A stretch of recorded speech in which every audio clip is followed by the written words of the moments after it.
qui est le peuple choisi de Dieu. Autrefois, les Juifs pensaient que c'était eux le peuple choisi.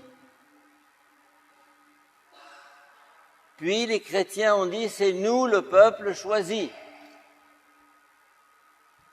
Et les musulmans sont venus ensuite et ont dit, c'est nous le peuple choisi.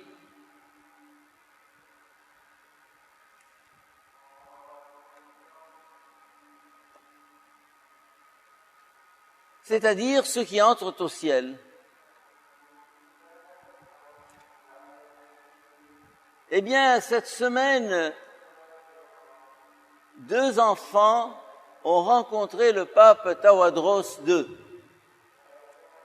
dans une rencontre personnelle où ils ont posé toutes sortes de questions. Et j'ai reçu la vidéo la semaine dernière où ces enfants posaient la question au pape en lui disant « Qui va entrer au ciel ?» Et j'étais curieux d'entendre la réponse. Eh bien, il a répondu ceci, « Ceux qui suivent leur foi et ceux qui sont fidèles à leur conscience. » Ceux qui suivent leur foi et ceux qui sont fidèles à leur conscience. اللي يتبع إيمانه واللي مخلص لذاته لضميره.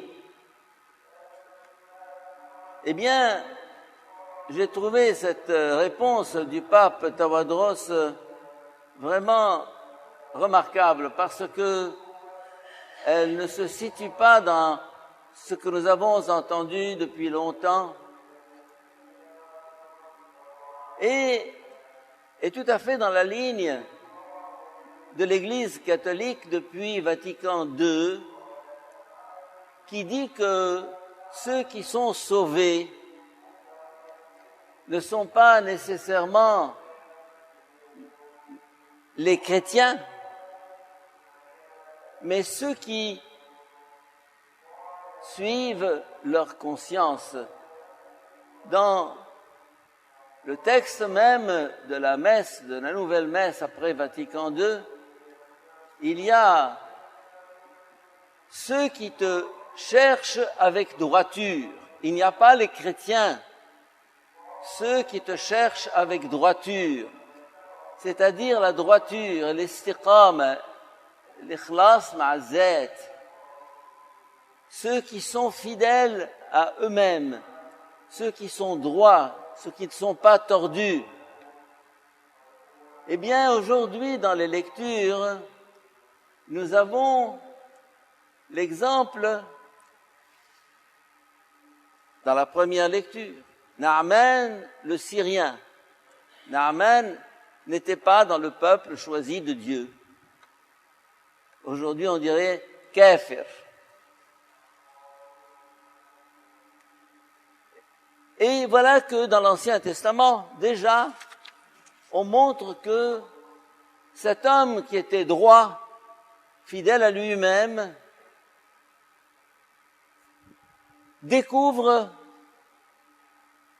le Dieu d'Israël sans nécessairement faire partie du peuple, eh bien, parce que il avait le cœur pur.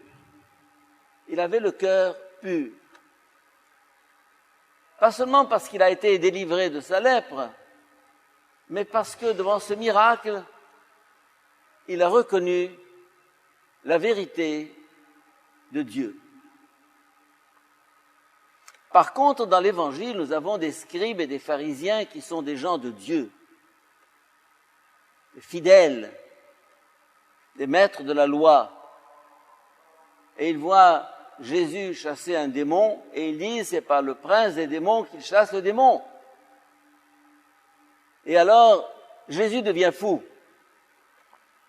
Il leur dit, mais comment voulez-vous que le démon chasse le démon? Ça ne marche pas.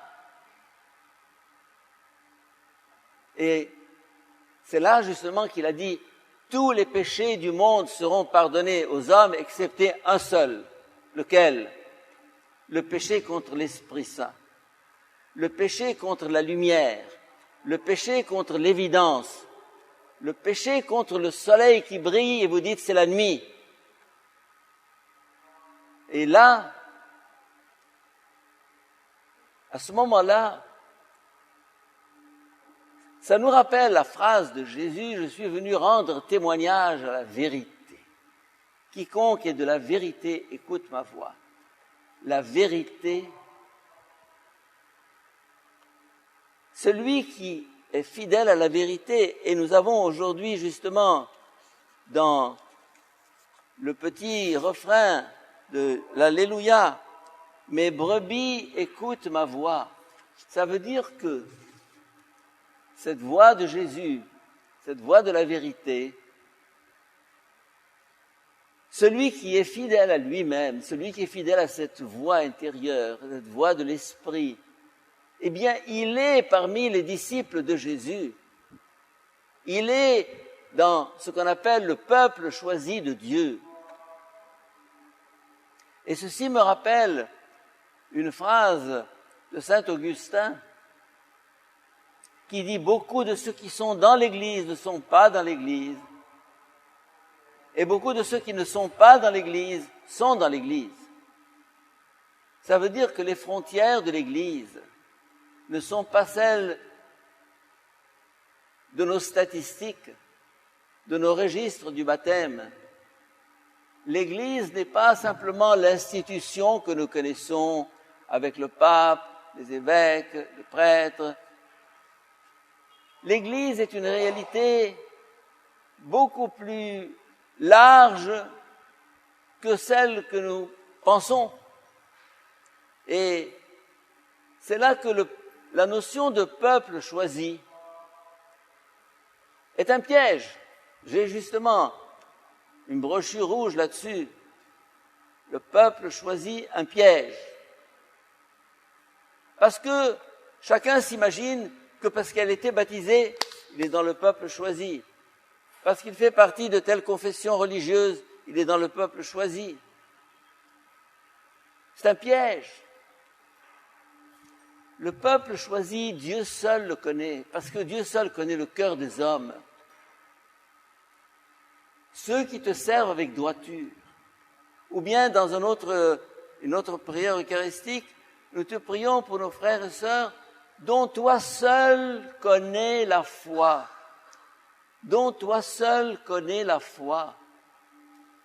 Vous allez me dire, c'est la foi catholique, c'est la foi orthodoxe, c'est la foi chrétienne.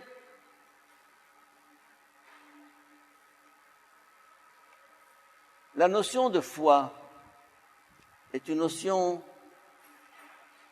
vous connaissez notre portier, Mohamed Abdel Fattah, qui vous ouvre la porte, qui vous sourit, qui vous accueille, qui vous salue. Il travaille chez nous depuis des années.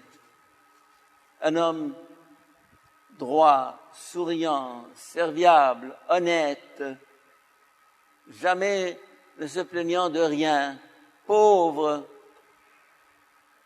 Eh bien, voilà ce qu'on appelle dans l'Ancien Testament un juste.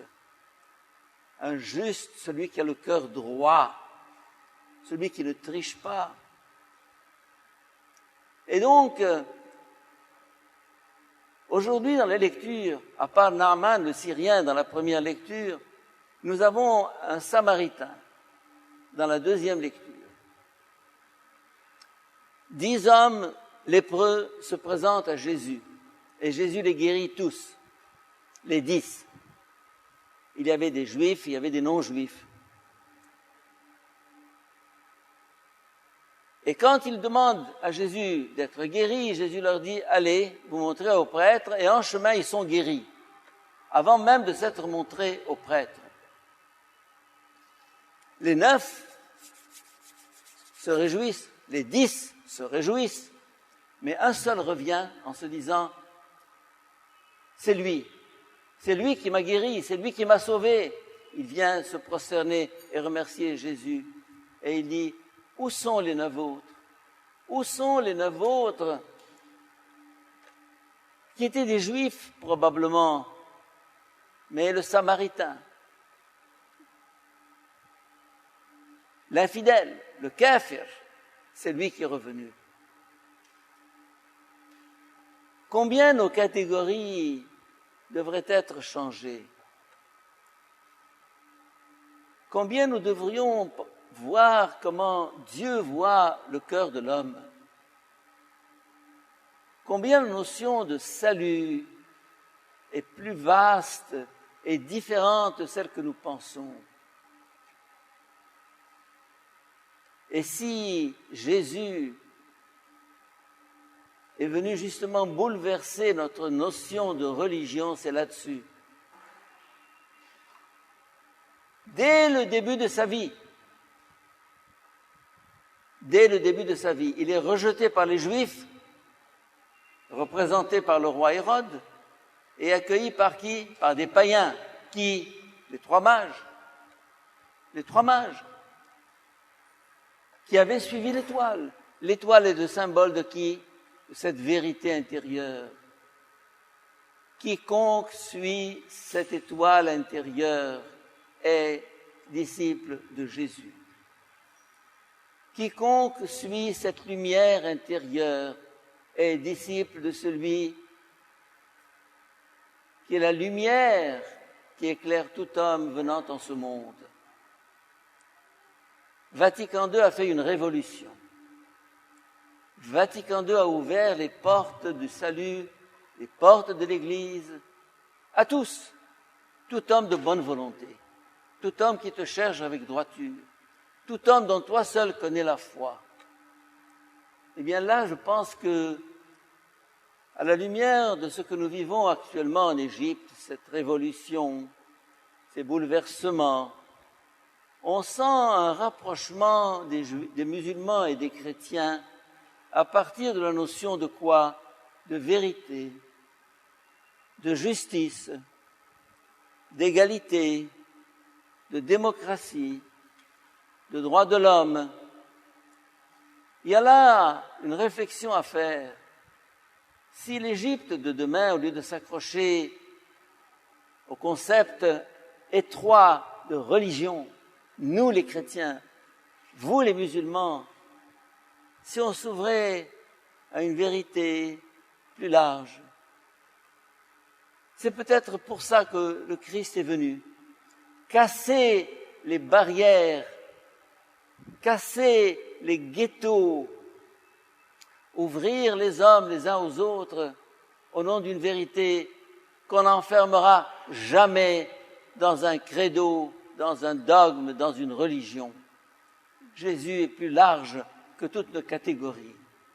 Demandons-lui aujourd'hui, avec cette notion d'ouverture, de révolution, de mondialisation, d'ouvrir notre cœur à l'autre, quel qu'il soit, et de sentir à quel point nous sommes proches de toute personne qui cherche la justice et la vérité pour cheminer avec lui, la main dans la main, vers ce monde de demain où bien des notions héritées du passé seront dépassées par la vérité de l'Évangile. Amen.